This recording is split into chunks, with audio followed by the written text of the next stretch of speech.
number 8, so it's that same one, right? All gymnosperms share several traits. They all produce ovules with a single integument. They all use the female gametophyte as the food reserve inside of their seeds. Many biologists, including the authors of your textbook, now accept gymnosperms as monophyletic, but I said that I personally still have doubts about the monophyly of gymnosperms. Why did I say that? Okay, well, first off, gymnosperms are a very weird group of plants, right? Everything from Ephedra, Welwitschia, Needham, all the cycads, ginkgo, right? That weird little living fossil maidenhair tree, and then all the conifers. They just seem radically different to me. That's one part of it. But also, more importantly, what about these characteristics that presumably they all share? Why can't those be used just kind of like I tried to use these characters right here to define these groups? Why couldn't I use something like the female being the food reserve inside of the seed and a single integument to define gymnosperms? How do I interpret those two characters? Do you remember? How could you have shared characters that are not indicative of ancestry? If they're convergent, which is not the case probably with gymnosperms, but if they are the ancestral condition, they're simplesiomorphic. So any trait that is presumed to be simplesiomorphic, which is what I would presume the single integument and using the female gametophyte as the food reserve, right?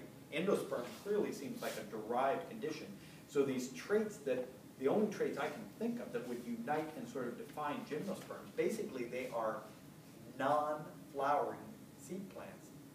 There we go again with something, you're defining a group based on what it's not really, right? Seed plants, I have no problem with that being monophyletic, right? If you add all the gymnosperms plus all of the angiosperms. But as soon as you're going to pick out of the seed plants, just the ones that don't make flowers and don't make fruits and don't make endosperm, you're grouping them together on all these things that they don't do. These couple things that they share in common, that they have in common, are likely the ancestral condition for all seed plants. So why did I say that? Because, then it says, why don't I accept shared traits like single integument and use of the female gametophyte as the seed's food reserve as good indicators of monophyly? Because I'm interpreting those to be simplesiomorphic, to be shared ancestral traits. Shared ancestral traits never define a group, right? You realize that. You all realize that? Now that we're to the end of the course, you all realize that? Right? So here we have all the seed plants. This is the way I think the tree looks, is something like this. These are the flowering plants. These are the non-flowering seed plants. Here's seeds right here. And I'm saying single integument and female gametophyte is the food reserve, right? These things all evolve right here, right? They're retained in these guys. And then on this branch we have what? Endosperm. And we have flowers. We have fruits. And we have double integument. These are derived. These are all derived. They're on a branch leading to the last common ancestor of this group. This would be angiosperms. This is gymnosperms. Right? So do gymnosperms have seeds? Sure they do. But that's an ancestral trait. Right? Do they have a single integument? Do they have the female gametophyte as the food reserve inside of the seed? Of course they do. But those are all things that were in this ancestor, not some ancestor that's on a branch leading to them. I can't think. The way that Campbell represents this, of course, is that gymnosperms and angiosperms are reciprocally monophyletic. Like this, right? What goes on this branch here? What goes on this branch that leads to the last common ancestor of all gymnosperms? Anybody have an answer? I have no idea. Every single trait that I think of, they don't have flowers, they don't have seeds, they have a single integument, they use the female gametophyte as the food reserve. Every single thing I can think of that you could put on this branch that would presumably define these are all probably ancestral traits. They're not derived traits. I can't think of a single derived trait, something that you could really convince me was a derived trait that would define gymnosperms as a monophyletic group. That's why I don't like this, and yet most botanists have accepted this now. What about the naked seeds? And then, so that, again, that's probably the ancestral condition, right? To produce an ovule on an open sporophyll seems to me to be the way it probably started, rather than having the sporophyll highly modified into this structure to form an ovary and a style and a stigma, and have the whole pistil structure that would ultimately become a fruit. There's no fruit there.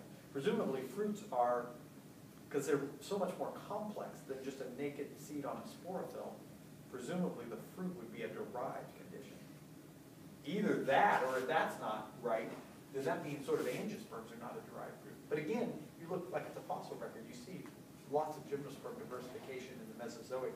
Angiosperms show up towards the end of the Mesozoic and then into the Cenozoic. So angiosperms are a more modern group. It kind of would make sense also that flowers and fruits were more derived because they're a newer group.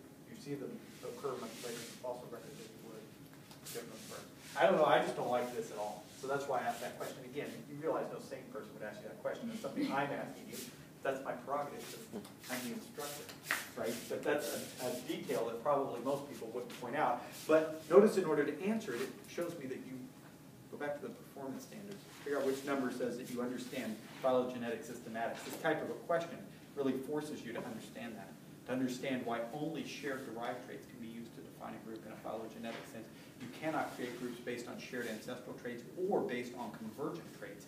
The reason all the taxonomy is changing, the reason I've spent the whole semester saying protozoans a bad group, algae is a bad group, invertebrates are a bad group, I mean, you must be tired of hearing me say that. The reason is because people use shared ancestral traits and convergences to define groups. And now that we start to understand the nature of those different traits and we realize that they're likely shared ancestral traits or convergent traits, it screws up our whole understanding of relatedness, right? Such that we're having to rename things and come up with new classification systems, and that's why it's this big, huge mess. That's why I want you guys, more than anything, to understand that. So many people just get frustrated with it and throw their hands up in the air. You guys at least know why, right? Whether you agree with it or disagree with it, I could really care less, right? I just want you to understand why it's happening so that you can explain it to other people and get them to at least understand why taxonomists are doing what they're doing. Okay, are you good with this? Basically, the answer in a nutshell is because all of the traits that they would use to define gymnosperms I consider to be ancestral traits, and you cannot define a group based on ancestral traits. Okay, next. Exam 1, number 3. Number 3. Okay, so number 3 says, yeah, I like this one. It says, when Mendel's work was rediscovered in the early 1900s, biologists debated whether or not his findings supported general principles of inheritance. Much of this debate came from the erroneous expectation that populations in nature should exhibit a 3-to-1 ratio of phenotype for a trait controlled by 2 alleles at a single locus, which follows the rule of Mendelian dominance. That expectation is shown in this Punnett square, right? Why is this particular Punnett square irrelevant to the genetics of a population? And the reason is because the short answer, again, is this is not a Punnett square for a population. It's a Punnett square for a family. And the genetics of a family is not going to be the same as the genetics for a population. So you can picture Punnett, you know, the guy that came up with these little squares, and he's out there playing cricket with his little buddy Hardy, right, the mathematician, and he's telling them that, oh, wow, you know, we discovered all of this peace stuff from this guy named Mendel who ran around in Austria, right? And he says he worked out the rules of inheritance and that, you know, you should expect to find, for any trait, you should expect to find this 3-to-1 ratio, and yet we go into one population after another, we never find this 3-to-1 ratio. So clearly this guy either found something that's true only for peas, or maybe not true at all, he's just a crackpot. And they would debate back and forth, and immediately Hardy kind of honed in on this fact, well, you're talking about a cross between 2 parents and what the expectations are in an individual. But let's think of what a parent has. A parent does not have a gene pool.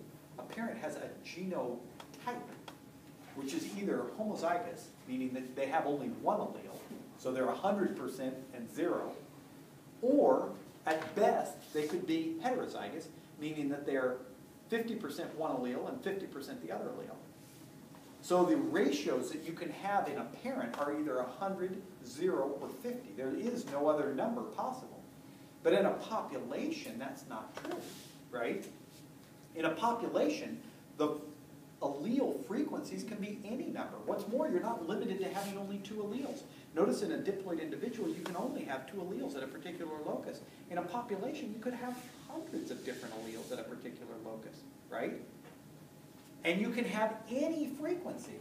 So if I had 3 alleles, I could have P equals 0.7, Q equals 0.2, and R equals 0.1. How can you have that in an individual? That's impossible. You can't be 0.7 something and 0.3 something. How's that going to work? Right? You've either got a big A and a little a, in which case you're 50-50, or you got 2 big A's or 2 little A's, in which case you're 100 and 0, right? How can you be 0.7? Can you have 0.7 big A and 0.3 little a? How's that going to work? You don't have that. You got 2 alleles, that's it, right? So an individual is extremely limited. It has a genotype. What you're looking at here is you're looking at a cross between 2 diploid parents to create a family. That does result in very predictable phenotypic ratios if you have a locus that's exhibiting Mendelian dominance. Mendel was right. Mendel was looking at inheritance in families.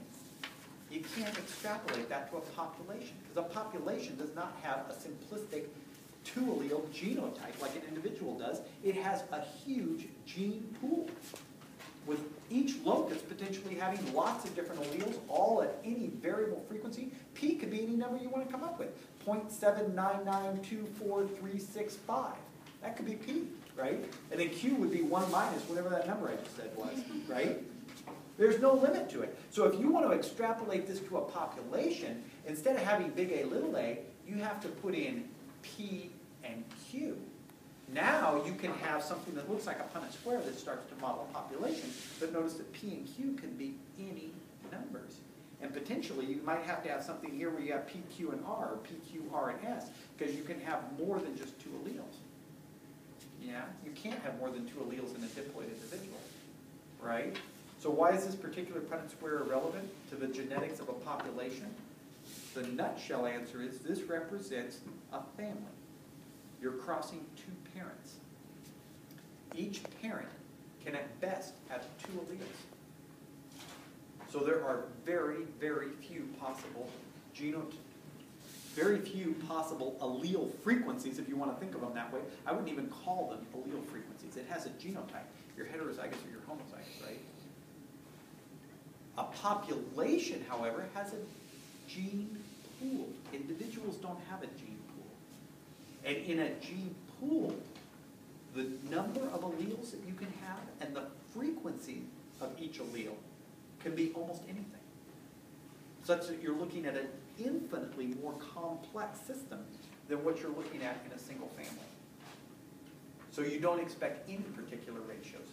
You can imagine if you're going to have P, Q, R, S, T, whatever out here, and then you're going to have P, Q, R, S, T around down here, and those numbers can be any numbers as long as they add up to 1, and then you somehow create this huge, gargantuanly complicated Punnett square, and you expect that to come out 3 to 1? Of course not. There's no expectation it's going to come out anything, right? It could be any different number. It's going to depend, right? This is how Hardy got famous, right? He wrote the foundational equation that describes evolution in a population. Everybody, even people that don't know what Hardy-Weinberg is, have heard of it, right? And what did he do? He basically said, look, you morons, this is for a family, and you're trying to extrapolate it to a population. Individuals have genotypes, populations have gene pools. You're not thinking. Not thinking, right? But you wish you could come up with some simple explanation like that and correct somebody like Punnett and then be famous for it, right? With something that seems so obvious, doesn't that seem just painfully obvious to you once take some mathematician, right? Okay, next. Isn't that a good question? That's a good question. Okay, next. What's next? Or is that it? Your brains are full. For test 2, number 9. Test 2, number 9.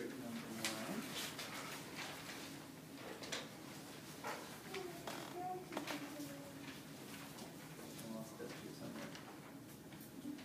Test 2, number 9.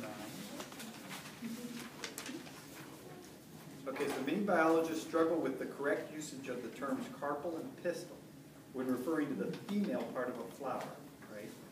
Put female loosely there because, of course, we're talking about structures on the sporophyte. The sporophytes are not male or female, right? Can we get you with a response like that? There's no such thing as a female. Not the sporophyte. I didn't say there's no such thing as female in plants, but the female is inside of the ovule, right? It's the embryo sac, it's the female gametophyte, but the carpel is part of the sporophyte. It's basically sporophyll tissue, right? And the sporophyte is not male or female. It's megasporangiate or microsporangiate. Remember all this? Mm-hmm. You can tell. If you took this class to somebody else, it'd be taught very differently.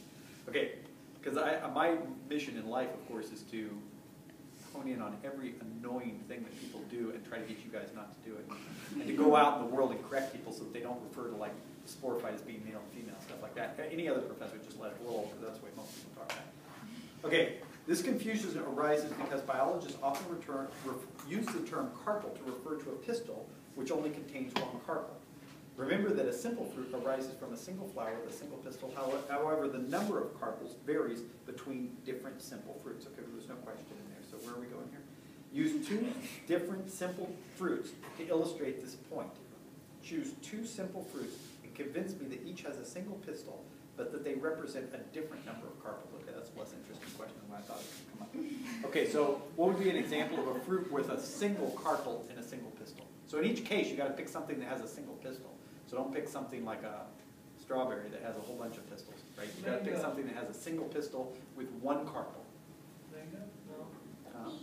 A pea pod would be a good one. So a pea pod, there's a single carpel. There's only a single chamber inside that has multiple ovules. Each of the seeds represents a different ovule, but there's a single pistil, right? There's only one structure there. A lot of books would just refer to that as carpel. I would rather you refer to it as a pistil with a single carpel. It represents a single megasporophyll. That's what a carpel is. It's a single megasporophyll, right? You know what a megasporophyll is, right?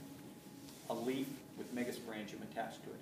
The megasporangium is going to produce a megaspore, and then the female gametophyte is going to develop inside of that megaspore wall. That's all going to be part of the ovule, right? You're going to have part of that megaspore come up and wrap around the megasporangium such that that whole thing is an ovule that's ultimately going to become a seed, right? Basically a leaf with the precursor to a seed sitting on it, yeah? One of those enclosed is a carpel, right? A pea pod is just one of those with multiple ovules on it. That's how you get each different pea. Okay, now tell me one that has a single pistil, but with multiple carpels. Like an orange maybe would be the easiest one to think. So each segment of an orange is actually a separate megasporophyll. It's a separate leaf with ovules on it, right? Because there's multiple seeds inside of a single orange segment, but they're all fused together inside of a single structure, which is the orange itself, right? That would be great. So that would work.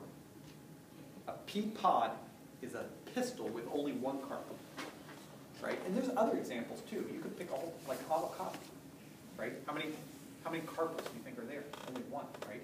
It's a single pistil with a single carpel with a single ovule. Peach would be the same thing. A plum would be the same thing. A pea would be a single carpel, single pistil with multiple ovules, right? But an orange would be what? Multiple carpels inside of a single pistil, but each carpel with multiple ovules. Yeah. Pick a pea pod and an orange if I ask you that question. Those are very straightforward. Okay. What's a kiwi? And a kiwi actually, if I'm thinking correctly, it has multiple carpels, but they're highly fused. A tomato, for example, has multiple carpels, right? But they're not cleanly divided inside. That's why an orange is a more appealing example for you guys. A banana has 3 carpels. Did we pull banana apart? There's 3 different carpels inside of a banana. One pistil, but 3 carpels fused together. But they're not as separated. You have a lot of plants where the carpels are so fused together. Believe it or not, something like a bell pepper has multiple different carpels inside of it. But you've lost all of the divisions between them, so it's not obvious to you guys. A bell pepper, you would probably look at, you probably think that that was a single carpel, right? But it's not. A tomato, you can kind of see it. You know how a tomato has sort of segments in it, but there's so much fusion between the different carpels that it's not really easy to see. It's not as easy to see as like in a citrus fruit. So a kiwi is multiple carpels, I'm almost positive. I'd have to look at one again. Multiple carpels all fused together in a single pistil is a simple fruit though. Okay. Can you do exam 1, number 4? And one, number 4. Okay, so evolution is not goal-oriented. Okay, so what that means is that there cannot be any long-term expectation as to how evolution is going to come about, right? Or what's going to come forth. There's 2 major reasons for this. One is that evolution works with variation that arises stochastically, right? All variation comes in. What's the only way you increase variation in population? Think back to the 5 evolutionary forces. Mutation and migration. And both of those are stochastic, or if you want to not use the word stochastic, you want to say random. Basically means that there's an element of chance. Things do not mutate in a special way or a particular way, right? There's an element of chance. Mutations arise randomly by chance. You can almost think. So all of the source of new stuff that you have arises through chance. Notice how that's very different from Lamarck's idea, right? How do new traits arise in Lamarck's scenario? They're acquired through use and disuse, meaning that it's very purposeful. You get long necks because you work at having long necks. That's not the way that it really works, right? The way that it really works is not long necks arise in a population by dump luck, right? They arise randomly. You just as easily could have had short necks or medium-sized necks or something else. All of that variation, every little bit of variation in a population arises through some kind of a random process. So notice right there, you can't really have a goal. How can you possibly have a goal? Because you don't ever know what you're going to get, right? Kind of goes back to, I was using this analogy I used to with Adam when I was doing this a minute ago, and I did it in the other class. This business of, a monkey typing out Shakespeare. You've all heard that thing that evolution couldn't possibly work because a monkey couldn't type Shakespeare. You've heard this, right? Have you all heard that argument? Okay, so let's think about it. So I got my computer here, and the monkey's randomly hitting letters there, right? But let's imagine it's a computer that every time he hits the wrong letter that's not part of Shakespeare, it gets erased immediately. Hits another letter, not the right letter, gets erased. Hits another letter, not the right letter, gets erased. You realize the monkey's eventually going to type Shakespeare, right? If you let him sit there banging on the keyboard long enough, because every time he types a letter that's wrong, it gets erased. If you understand that, you basically understand how adaptive evolution works. The computer that erases every letter that's not right is selection. Selection never adds. Selection never hits a letter or brings a letter in, but it gets rid of every single letter that shows up that's not right. Right? Most mutations get taken out like that because they're deleterious. But every once in a while, you get a mutation that's actually the right mutation. Selection leaves it alone. Selection never adds, never puts a letter down. The monkey hitting the letters, that's mutation. Or migration. Those are the only ways you get the letters popping up there. But what selection is doing is pulling out all of the wrong letters. Every time a wrong letter goes down, it gets pulled out. And if the monkey sits there for 100 million years banging at letters, and every time he hits the wrong one, the computer erases it, he's going to type Shakespeare eventually. You just have to give him long enough time. He's eventually going to do it. All right? All right? But because you never know what letter he's going to hit, there can't be some ultimate goal. My explanation is slightly too simplistic because it implies that you already know what Shakespeare is at the end, right? Which would be a goal. The other reason you don't have a goal, one reason is because you never know what you're going to get to work with. You have no idea which letters are going to get brought up. But the other reason is because you don't know what you actually want at the end. Remember, the goal is to fill your niche or to exist in the moment. And because niches are ephemeral and they keep changing, the ecology changes. The species that are in the world would have to keep changing too, right? No niche is permanent. Niches are all contingent on the other species that are present and on environmental conditions and on a whole host of things. But niches change over time, and as niches change, you need to have new species fill them. One of the basic ideas in biology is that all species face ultimate extinction. Most species only last for 1, maybe 10 million years. That's a long-lived species, right? Most species exist for shorter periods of time than that. Yeah. Why do people think that there was a goal? Because they think evolution's over. They think it was a historical process. We're all done, and ta-da, here we are. Right? That's not right. Evolution's happening right now, exactly the same as it always happened. The problem is most evolutionary change is very slow. You need to look over a course of 1 million years or 2 million years in order to really appreciate the change that's going on. Most evolution happens not all, but most of it happens very, very slowly, such that you don't appreciate it. If you look at it from your reference point in a very short time frame, it doesn't look like anything's changing. Yeah? But it is. Right? So that's why. That's the second part of that. Why do most people think that there was a goal? Because they think evolution is only a historical process and that we've reached the end and that it's over. Right? But if they think of it as, it's just like saying, well, gee, South America and Africa separated with plate tectonics and everything. How come that's not happening now? Wouldn't that be cool to see, Africa and Europe separate like this or something like that? Well, it happens really, really slowly. You guys realize, there's 2 different plates in California. You realize if you stick around long enough, I don't know how many years, 20 million years or something, Los Angeles is going to be across from San Francisco, right? You realize that the plates are moving like this, but they're moving like a centimeter a year or something. You're not going to live long enough to be able to like take a ferry, a 10-minute ferry from San Francisco over to LA, right? That's not going to happen in your lifetime, but eventually the expectation is that it will. It's just happening very slowly. Most evolutionary change is very slow, so people think it's over. It's not over, it's just slow. That's all. But it's occurring right now just the same as it always did. Okay, so if you have questions, other questions, you're to email them to me or come try to find me frantically.